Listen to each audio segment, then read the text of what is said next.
பொள்ளாச்சியில் load ஏற்றுறதுக்கு wait பண்ணிகிட்ருக்கோம். மொத்தம் 6 வண்டி இருக்குது, 6 லாரி.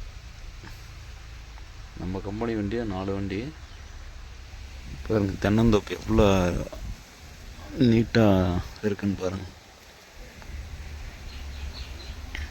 ஸோ சாப்பாடு காலையில் செஞ்சிடலாம் அப்படின்ட்டு பருப்பு நல்லா ஊறிச்சு. புடலங்காய், தக்காளி, வெங்காயம், பூண்டு எல்லாம் போட்டாச்சு. இன்றைக்கி புடலங்காய் பருப்பு குழம்பு செய்யலாம். சாப்பாடு அரிசி அங்கே ஊறிட்டுருக்குது அதில். ஸோ செஞ்சிடலாம்.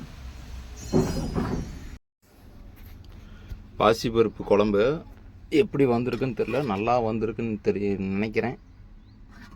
பீக்கங்காய் போட்டு பாசி பருப்பு.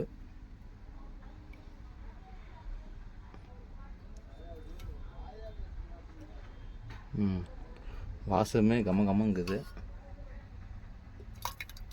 கெட்டியாக நல்லா இருக்குன்னு நம்புகிறேன். பார்க்கலாம்.